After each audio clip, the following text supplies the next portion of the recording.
Wala yanbaghi al-ma'mum ay yataqaddam 'ala al-imam fi af'alihi aw yusawiyahu. Tidak hendaknya yambahi lil ma'mum, yambahi di sini memang imbigha. Imam Ghazali pakai kata yambahi ini memang mengandung dua makna. Yambahi ini ulama dulu mengatakan yambahi itu harus dengan fikih membacanya. Kalau bacanya tidak pemahaman fikih itu salah. Yambahi itu kan seolah-olah kan sunnah semuanya. Yambahi, yambahi, yambahi. Sudah kami sebutkan imbigha itu termasuk dalam bab istinja, istinja, imbigha itu semua adalah sunnah kecuali masalah istiqbal, istidbar kiblah. Itu imbigha-nya imbigha wajib, haram kalau kita tinggal. Nah ini yambahi, wa yambahi lil ma'mumi ay yataqaddam 'ala al-imami fi af'alihi aw yusawiyahu. Ini kan kalau kata yambahi kan seolah-olah sunnah. Seolah-olah hanya sekedar anjuran. Hendaknya makmum itu jangan mendahului imam dalam pekerjaan. Padahal maknanya di sana ada tiga model, tiga hukum. Yang pertama batal, yang kedua adalah haram, yang ketiga makruh, menghilangkan pahala jamaah. Kalau batal, yambahinya adalah haram. Yang haram sendiri adalah yambahi, maknanya haram. Jadi kalau ada seorang makmum mendahului pekerjaannya imam, dua rukun, biarpun rukun pendek, batal dua rukun.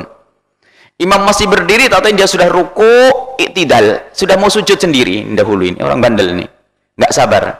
Imam masih waladhdallin, amin, bismillahirrahmanirrahim, qul wallahu ahad. Makmumnya dulu, rukuk satu, iktidal satu. Kalau sudah iktidal satu, berarti sambil rukuk, sambil mau sujud, berarti sudah mendahului dua, batal sholatnya. Mendahului imam dua rukun fi'li tanpa ada udzur, dua rukun fi'li batal.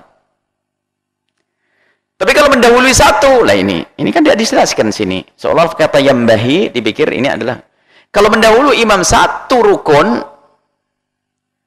imam masih berdiri baca surat, tak taunya dia sudah rukuk dan mulai berdiri. Kalau sudah berdiri berarti mendahului dalam rukuk utuh, maka hukumnya haram, sholatnya tetap sah. Haram tapi sholatnya tetap sah. Kalau barengi imam, barengi gerakan imam, tidak haram, makruh. Tapi makruh yang menghilangkan pahala jamaah. Ayo. Nah, tapi di sini Imam Ghazali hanya pakai kata yambaghi alla yataqaddam 'ala al-imam ay yusawiyahu. Berarti itu ada dua. Jadi kalau kita mendahului imam dengan dua rukun, baik itu pendek atau panjang, batal. Kalau satu rukun haram. Kalau bareng makruh, menghilangkan pahalanya jamaah.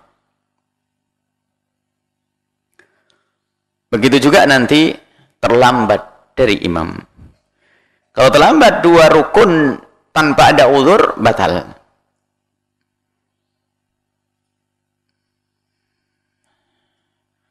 Tapi kalau uzur, dengan uzur diperkenankan sampai 3 rukun panjang. Kalau ketinggalan 3 rukun panjang itu sampai imam berdiri lagi. Misalnya imam berdiri, makmum berdiri, karena bacaan Fatihahnya bismillah, tidak beres-beres. Imam sudah Allahu Akbar, samiallahu liman hamidah, sujud, duduk dan sujud lagi sampai imam mau berdiri lagi. Tadi ketinggalan 3 rukun karena uzur. Karena uzur, sholatnya tetap sah, cuman kalau sudah imam berdiri lagi, dia ngikut imam lagi, belum dapat 1 rakaat. Sehingga disebutkan yang masbuk maknawi. Dia ikut takbiratul ihram sama imam, tapi nggak mendapatkan rakaat. Begitu juga, dia baca lagi mulai bismillahirrahmanirrahim, imam rukuk lagi. Akhirnya imam assalamualaikum 4 rakaat, dia belum 1 rakaat. Dikatakan para ulama mungkin karena but'ul qiraati, libut'il qiraati, karena lambatnya makmum dalam membaca, ada orang yang lidahnya repot, atau karena ngebutnya sang imam sampai ketinggalan. Maka itu uzur. Baik, di situ ada pembahasan masalah itu. Wala yahwi lirruku'i illa idza intaha al-imam ila haddir ruku'. Jadi kalau kita itu hendaknya, kalau kita melakukan satu pekerjaan itu mengiringi imam. Mengiringi imam itu bukan membarengi imam. Mengiringi imam jika imam mau rukuk, sungguh sampai imam krek rukuk baru kita jelek. Jadi imam rukuk, Ibaratnya sudah sampai kepada batas rukuk, tek begini baru kita nyusul rukuk. Allahu Akbar. Allah, sami Allah liman hamdah. Jadi gitu. Jadi selalu bergantian. Imam nyampe kita baru mulai. Imam nyampe kita mulai. Imam nyampe kita mulai. Selalu begitu. Wala yahwil sujudi, tidak usah turun sampai sujud malam tasil jabhatul imami ilal ardi. Kalau sudah jidat, sebelum jidatnya imam menempel di bumi. Kalau sudah imam Allahu Akbar, Allahu Akbar,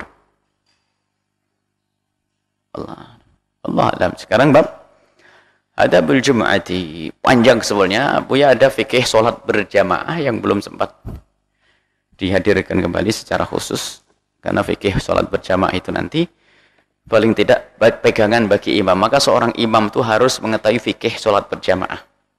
Jangan jadi imam kecuali ngerti fikih sholat berjamaah. Bikin imam palsu nanti itu ya.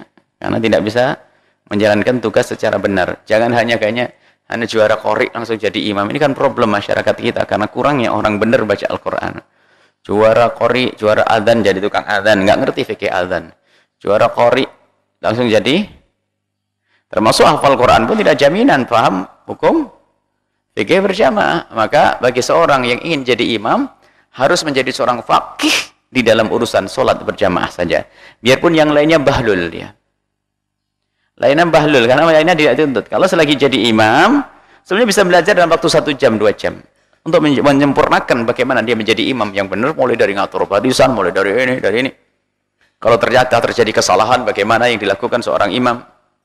Nanti ada istikhlaf, gantian imam gimana, khalifah imam seperti apa. Ada semuanya dan itu tidak lama, cukup belajar 1 jam 2 kali beres.